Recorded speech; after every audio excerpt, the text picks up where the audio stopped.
It's been a full week as of this recording since the cookout clash at Bowman Gray Stadium, and I imagine you noticed that a good portion of the cars look quite different from before.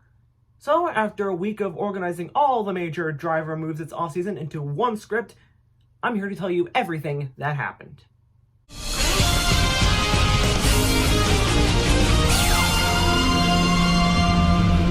Ace Delta 12 Racing and Gaming join forces for your entertainment. I don't even have a silly one-liner to start the segment with. Let's just skip to when I talk about how a 4-car team crumbled to ashes like the Star Destroyer.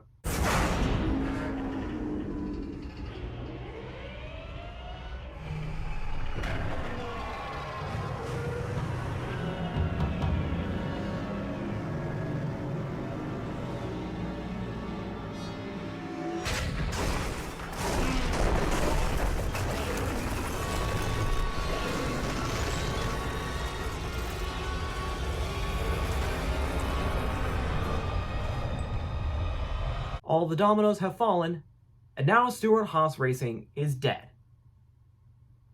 Let me explain. With 3 of the 4 charters being sold and all 4 drivers vacating the team, newly rebranded Haas Factory Team decided to put Cole Custer back into the 41. And while this sounds like a bad move on paper, considering he only got 1 win and a few top 5s over the course of his 3 years in Cup from 2020 to 2022, Custer made 2 Xfinity Series Championship 4s in a row in 2023 and 2024, even winning the title outright in 2023. Not to mention that Haas Factory Team has a technical alliance with the recently resurging Roush Fenway Keselowski Racing. Speaking of, Roush Fenway Keselowski Racing expanded to 3 cars, getting the 41 car's previous driver, Ryan Brees, to take on duties in the 60. It's hard to say how he'll do, considering this is the first time he's been in actually competitive equipment in his Cup career.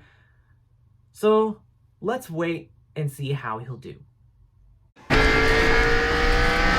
The only competent driver from Stewart-Haas Racing in 2024 was Chase Briscoe, who bookends Stewart-Haas Racing in a very poetic way relative to how Tony Stewart started it.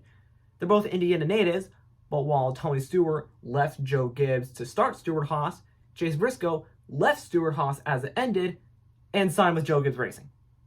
He joins returning drivers Denny Hamlin, Christopher Bell, and Ty Gibbs. Front Row Motorsports is the only team to change their lineup completely in this season, other than Stewart-Haas Racing. Todd Gilliland moved to the 34, Zane Smith reunited with the Front Row 38 that he dominated with in the Truck Series, and Noah Gragson followed the Stewart-Haas Racing charter Front Row purchase and was assigned to the 4. I expect this team to make some splashes in 2025.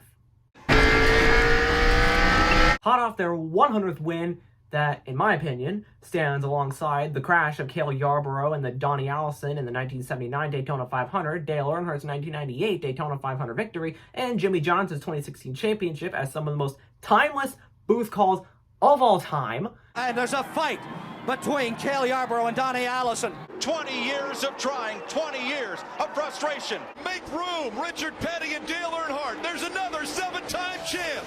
But here comes Harrison Burton. The Wood brothers signed SHR driver Josh Berry to their 21.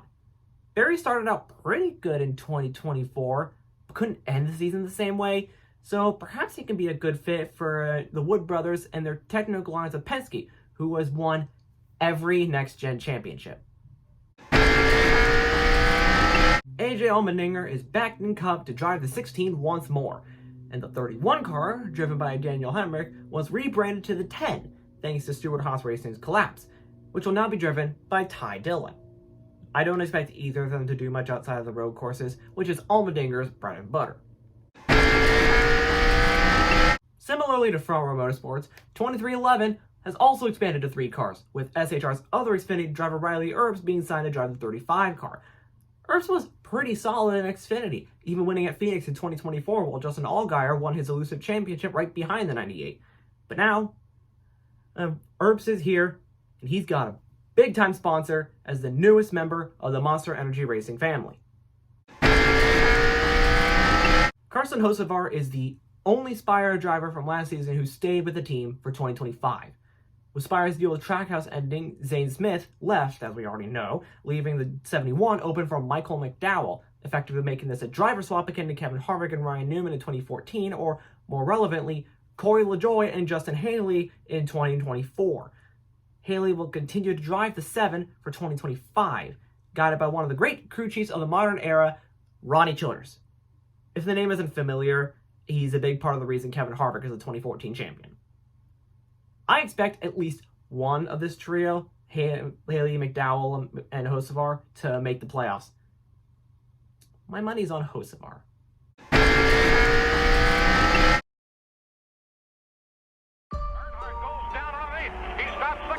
But let's not count out Richard Petty. He goes underneath Dale Earnhardt and reappropriates second spot. Checkered flag for Darrell Waltrip, but here comes the battle for second. Car in the wall. Turn 4. One car comes sliding down the track. In the wall, it's Spencer. Jimmy Spencer. Caution is out. And here they come. Jarrett gets the white and the yellow flag, and Dale Jarrett is going to win the Daytona 500 for the third time. But that 88 is pulling away. Less than a mile to go. Oh, we got a wreck. Third generation star Dale Earnhardt Jr. brings him to the flag. Checkered flag waving. It's over. It's Earnhardt. Alex Bowman has finished in every position in a Cup Series race, 2nd through 43rd, but he's never finished first.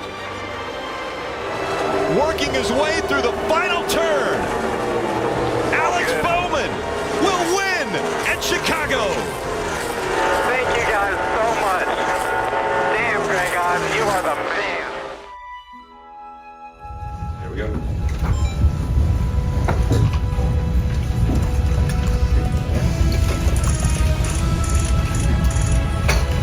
Another chapter is being written.